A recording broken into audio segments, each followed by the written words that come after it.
Hello everyone and welcome to the next video on this channel. My name is Peps and I welcome you to the next review of the G1 Climax review series. We have reached day 17 and with that we are in the playoff stage of the G1. We have finally made it out of the block stage. Very much I enjoyed most of it. I thought the A block was very good. The B block was solid but had fantastic main events with Sexy Jr. But I'm really happy that we finally reached the next stage, the playoff stage where the big guns, the last 6 surviving wrestlers in the grueling G1 Climax, will face off with one guy walking out of a trophy. And today we had 2 playoff matches or quarterfinals where the winners will face the block winners of the A and the B block in the semifinals in the RAC Arena this weekend. Yeah, actually, in not even 48 hours when I record this. So I would just say we jump straight into the 2 matches. We have Konosuke Takeshita as the B3 versus David Finlay A2, and then of course Yota Tsuji as A3 versus Shota Umino as B2 in the main event of the show. And I would just say we jump straight into Konosuke Takeshita versus David Finlay. And like I mentioned last year, this is a rematch from last year's G1 Climax match that Finlay won. And I was so hyped coming into this match because these two have been, when they want to and when they literally want to, are just fantastic. You know, they're just 2 of the best wrestlers that New Japan has on the roster. And those 2 facing off at a sold-out Korakuen with over 1,500 people in attendance, I knew it's going to be fantastic. And it was fantastic. And it started with the atmosphere, like right out of the gate. It was tremendous. Legitimately 50-50 in terms of who they are chanting. The crowd was really hard. The match started off when they went outside quickly and they threw each other over the barricade. Finlay then set up tables. And what I noticed, whenever anyone did something in this match, like something cool, a move or anything, it started off with Finlay throwing Takeshita over the barricade. The crowd instantly cheered the name. Takeshita then, of course, later threw Finlay over the barricade with a big boot, and the crowd then chanted his name. So they went really into both of these wrestlers, and I think that elevated the match a lot from right from the get-go. Whoever was in control of the match, like especially at the beginning where it changed a lot, they just tried to manhandle the other opponent. It was so fucking awesome to watch. Finlay got the control over the match once he saw that Takeshita grabbed his knee for a little second that Ren Narita and Shota Umino worked over the past couple of matches, and he ran right after it with an insane chop block out of nowhere, and it just worked over the leg. The crowd reacted to it like they should and just cheered on Finlay for that because it looked so cool, and I liked it a lot. The crowd in general was really great for this match. Finlay then took out Takeshita with multiple hammer fists and lariats to the back of his neck, for example, to cement his controlled section. And on the outside, a table was set up earlier in a little bit where they threw each other over the barricade by Finlay. And they quickly went to the apron. And it's something they do a lot in Finlay matches, where they have a table and build a good section around the match, around the table, tease them multiple times, and then go late in the match back to it, and then they hit the spot. This time they did it a little bit different. Finlay tried to get Takeshita through the table, but Takeshita got the momentum back, struggled a bit, tried to get Finlay over, but Finlay had the right awareness, went for the knee of Takeshita, got the controller back, and hit the brutal powerbomb through the 2 tables, and Takeshita just was laying there dead on the crowd. Meanwhile, Finlay get back into the ring. It was pretty much already celebrating because he knew, okay, that is going to be the momentum shift. That was supposedly going to be the momentum shift of Takeshita, but he stopped it and used it to further his dominance in this match. And I love this spot because the powerbomb looked brutal as fuck. The struggle around it, how they tried to get into it, everything just looked great in my opinion. So, that was a great table spot, even though they maybe overdo it at this point with Finlay in the big matches. But I still liked this a lot. Like they did it against Goto in Sakura Genesis and a couple of other big matches he had. For example, I think it was even in a Yota Tsuji semifinal match last year in the G1 Climax, and I think also the Wrestle Kingdom as well. Takeshita barely beats the 20 count, and Finlay just went right for a superplex. But Takeshita escaped with a headbutt, went for a sunset flip powerbomb, got him in this powerbomb position, but his knees gave up. Finlay just used it, hit 2 buckle bombs in a row to stay in control, tried to go for a third one, but it was countered with a Rana, followed up by a reverse Frankensteiner by Takeshita and a knee strike for a great 2 count. From then on, this was just straight up phenomenal in my opinion. Everything they did from that moment on was just on another level, and in my opinion, even on a level that you rarely see in wrestling this year. We had an into oblivion, and that count was instantly kicked out by Takeshita, a powerbomb, a 2 count, and then we hit the 15-minute mark, and the final stretch completely went off the mark. They just went absolutely nuts. A knee strike attempt by Takeshita was countered to roll up. Overkill attempt once again, but Takeshita counters it into he tried to hit a gory special, but Finlay got the momentum back, hit the powerbomb attempt. Then Takeshita countered it, hit his powerbomb and on his own, but got into the last right position, hit Finlay with the last right, and knee strike to follow him up, picks them up, raging fire, 1, 2, 3. And Konosuke Takeshita beats David Finlay in around 17 minutes in a fantastic pro wrestling match. This was at the very least, the second best match of the G1 Climax so far, if not the best. And it was incredible. I wanted this to be fantastic, and it literally was. This was a match of the tournament contender, one of the best singles matches in New Japan so far. And this is a match that everyone should check out, because just what they did in the string, the details, the counters, the struggles, the pacing, the crowd involvement was just phenomenal. Especially because I can't even be mad at the result. Like I said, I wanted Finlay to go through, but because he's just incredible, and I want to see him versus Tsuji in such a big match. And also, in my opinion, Tsuji versus Takeshita should be the world title match at Wrestle Kingdom, and they should protect it until then. But it's just me. And I just can't be mad at it, because Takeshita, like, who the hell can deny Takeshita from getting this push? Have you seen this guy when he wants to be? Like, when he wants to be at his best, this guy is phenomenal. This guy is incredible. And he showed it in G1 as well. Like, I wasn't a fan of his G1 run so far. I think he had a lot of middling performances. But when he needs to be great, he is not only great, he's in the best on the world level. And that was exactly his performance here. I'm just kind of speechless. I think you notice a lot with me that I struggle to find the right words when I love a match that much. And I just need to praise both of them. I especially need to praise Finlay here, because Finlay had a rough tournament in terms of his booking, with starting off 1-4, and then he did a tantrum, like, I was losing to Callum Newman and like punching around and everything, which was kind of silly, but that is just David Finlay. And that is my point I want to bring up with David Finlay. He just loves his business. He loves New Japan. Like, there are wrestlers in New Japan, in like pretty much every promotion, right, that are not really selfish to look at them first. I feel like with Finlay he just doesn't care how he looks. He wants to make everyone else look good first. And that is exactly what explains a lot of his stuff that he does. Like, his overselling of the loss against Callum was just making Callum's upset look even bigger and everything, because the legend pissed him off.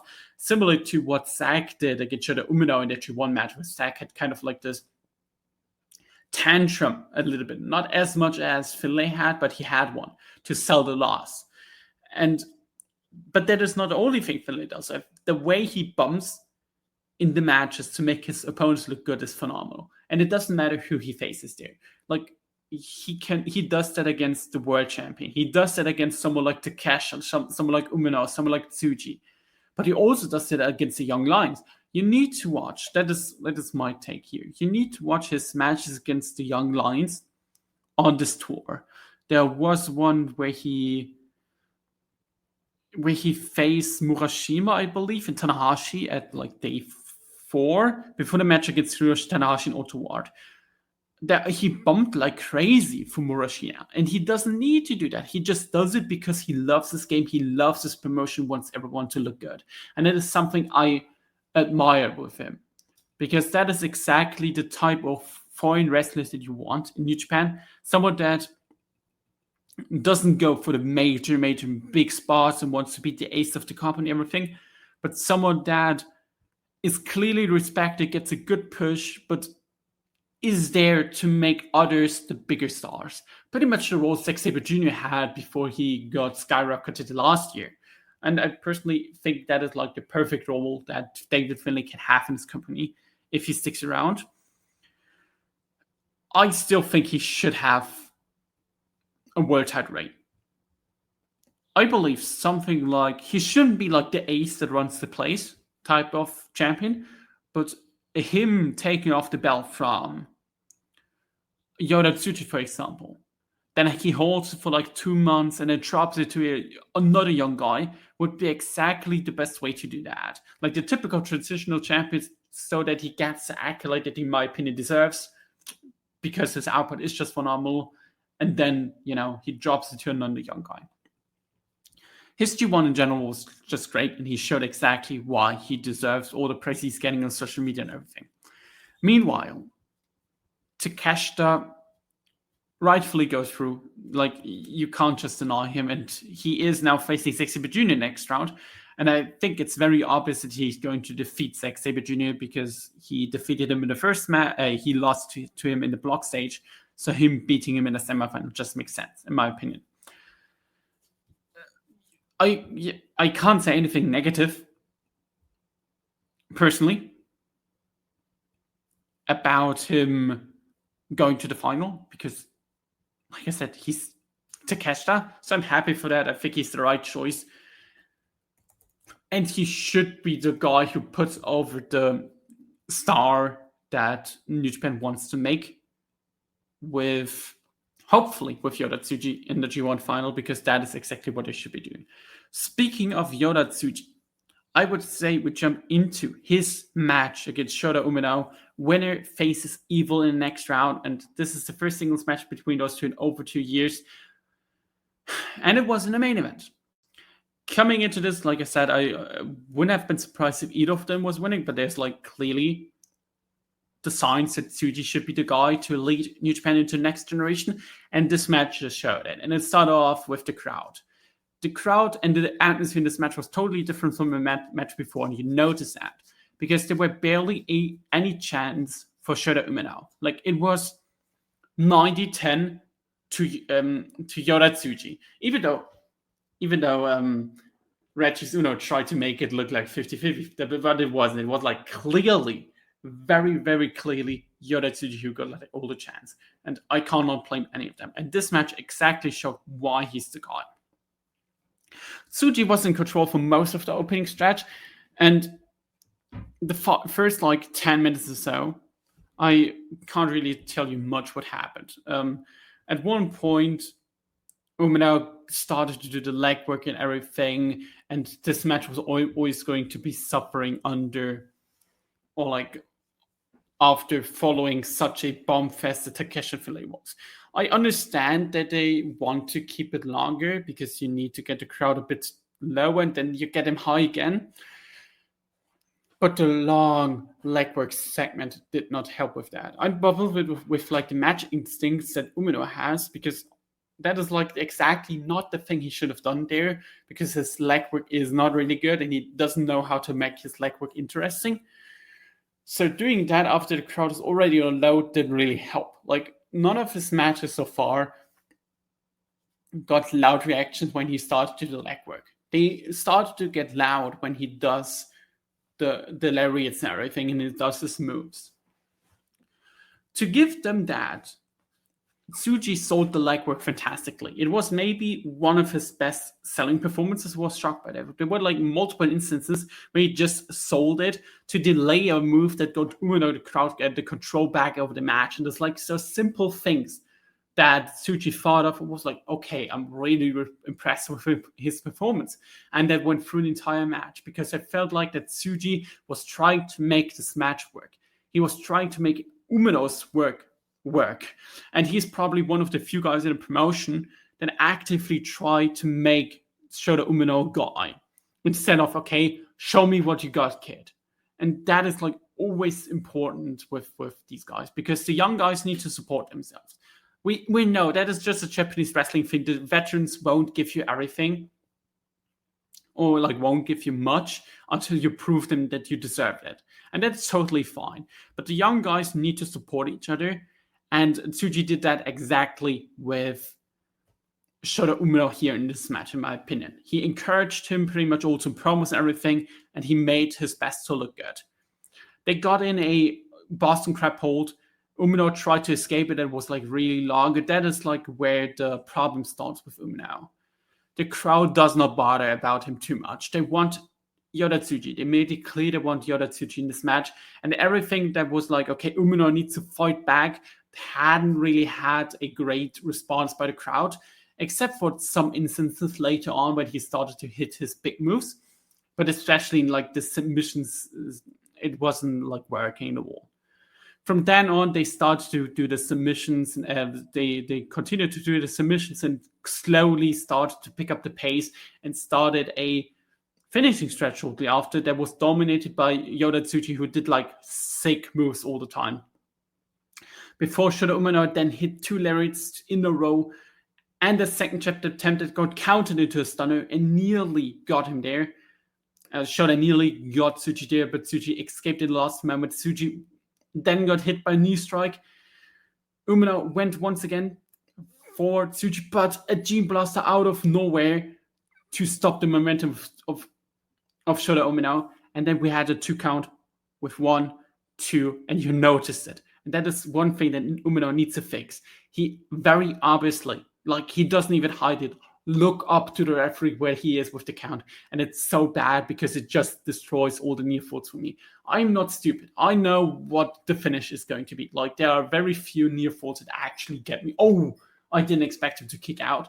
But the wrestlers should at least try to make it not obvious that they're kicking out after such an important move like the short version of the G-Blaster. Tsuji then got the Guerrero special in, which is a reverse superplex from the top rope, and then followed it up with a Gene Blaster to win the match in 28 minutes to advance to the next round. Tsuji started to add ultimate Guerrero moves. If it's like the overhand chop or the Guerrero special, which is the reverse superplex, as I said, it's just a fantastic choice and helps his moveset look even more like a full package. This guy is just him. And New Japan needs to stop denying him, and I'm tired. If he doesn't win this G1 Climax, if he doesn't beat Evil, if he doesn't beat whoever he waits in the final, if he doesn't beat Zack Sabre Jr. for the world title, I'm going to be very mad, because what else does he need to show that he isn't the guy? This performance by him, and in my opinion, this was the reason why I enjoyed this match so much. Tsuji made this work. Tsuji has been fantastic in this match. By pure will, he's just incredible. Umino has his weaknesses. We know them all. And they were shown here. And I don't think his performances were fantastic or anything. I think he had a solid enough performance. But the Tsuji performance here was maybe one of the best he ever had. Because he got everything out of Umino that you can get in terms of like, without Umino being on his best day. Umino didn't really show his emotions and everything, like always with him. That's like a huge problem that he has. But Tsuji worked so hard to make everything work. And I think that is just something I needed to point out. Even though it sounds kind of like it's Shota slander, and I get it. Shota wrestles like a robot at times. And it sucks because I really want to like Shota. And once we get away from the legwork, I usually enjoy his last like 10 minutes or so of his matches. And that was the case here as well. They went 28 minutes, the longest G1 Climax match. And I don't think it felt like that at all. Like it did not feel like 28 minutes. I know it will be a controversial match because it's Shota Umino. Shota Umino always controversial. People will not like them and others will. We have seen it with the Takeshita match. We have seen that with pretty much every other bigger match that he had in his career so far. So I get it. That being said, I'm still very happy with how this match went. I'm very happy with the winner. Tsuji is the right choice. He should win the G1 Climax. And I hope for you all who are listening that he is winning the G1, because otherwise I will be very mad in this, and I don't like being mad on recordings. With that, I would say I would end it right here, because I need to get this out and I have a lot to do today. I came home yesterday from being at home, and I'm now back in my dorm, so I need to buy some groceries and everything. I hope you all enjoyed this video. We are seeing us on Saturday, where we have the two semifinals matches. Evil facing off against Yota Tsuji, and Konosuke Takeshita facing off against the IWGP World Heavyweight Champion Zack Sabre Jr. In at least one of the two matches should be very good. I hope the Evil match won't be offensive. So with that, I hope you all have great morning, evening, or afternoon whenever you're listening to that. Bye-bye.